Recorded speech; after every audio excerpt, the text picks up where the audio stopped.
Assalamualaikum warahmatullahi wabarakatuh. Nama saya Arifatul Kamilia dari Program Studi Pendidikan Guru Madrasah Ibtidaiyah Fakultas Agama Islam Universitas Islam Darul Ulum Lamongan.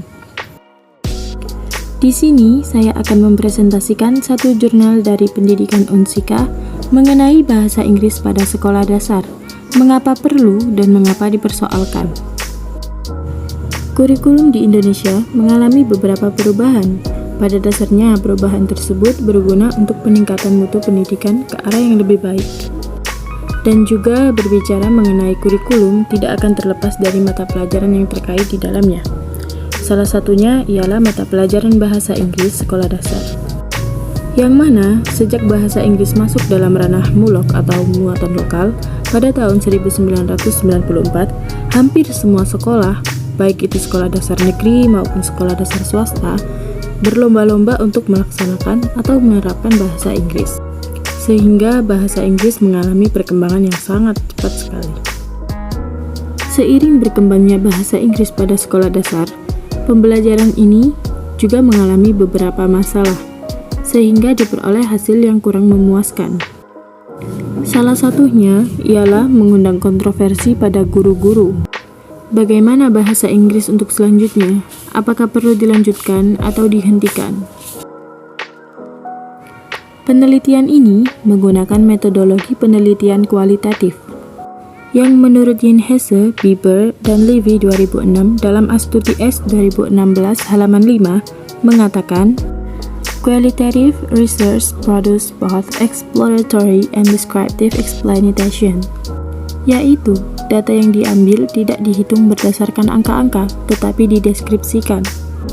Penelitian ini dilakukan di 10 sekolah dasar, negeri maupun swasta di daerah Jakarta, dengan melalui beberapa langkah, yaitu sebagai berikut.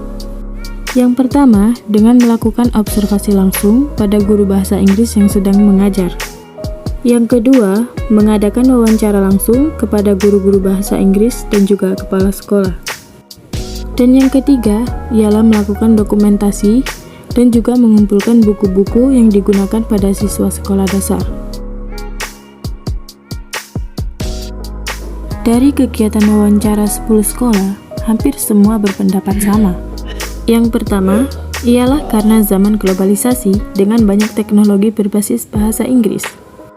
Seperti halnya komputer menggunakan bahasa Inggris, informasi dan pengetahuan di internet pun menggunakan bahasa Inggris. Sehingga dengan mempelajari bahasa Inggris sejak usia sekolah dasar, maka akan mempermudah anak dalam memahami sistem-sistem pada teknologi zaman globalisasi ini.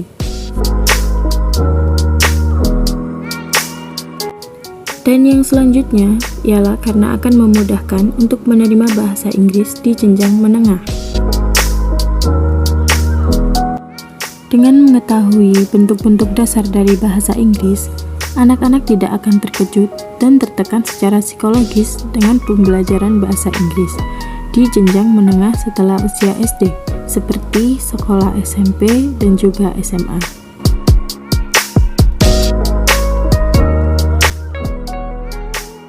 Dan juga yang ketiga atau yang terakhir, ialah karena akan lebih mudah diajarkan pada siswa sekolah dasar.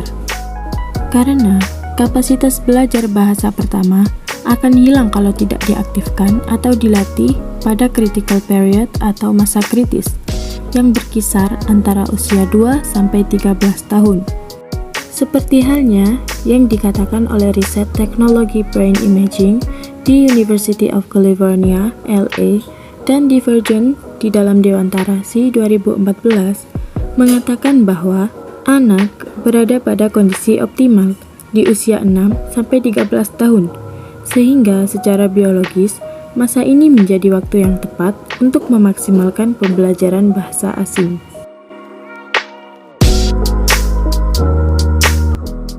Dikemukakan oleh Penggabean 2015 bahwa penguasaan bahasa asing, termasuk bahasa Inggris, tidak akan menghambat, bahkan justru menguatkan penguasaan bahasa ibu atau bahasa Indonesia.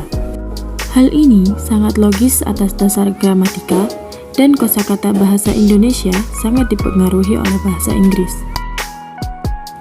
Dengan alasan-alasan demikian, maka perlahan-lahan akan sedikit menepis anggapan yang mengatakan bahwa bahasa Inggris menggeser posisi mata pelajaran di sekolah dan menambah beban kognitif siswa, juga mengkhawatirkan jika siswa sekolah dasar menjadi tidak fokus dalam mempelajari bahasa nasional atau bahasa Indonesia. Berdasarkan keputusan Mendikbud nomor 060-U/1993 yang berwenang menentukan suatu mata pelajaran sebagai muatan lokal adalah Kepala Kantor Departemen Pendidikan dan Kebudayaan. Tingkat 2, dengan persetujuan Kanwil dengan ketentuan bahwa muatan lokal berupa bahasa Inggris dimaksudkan untuk memberikan kompetensi memahami keterangan lisan dan tulisan serta ungkapan sederhana.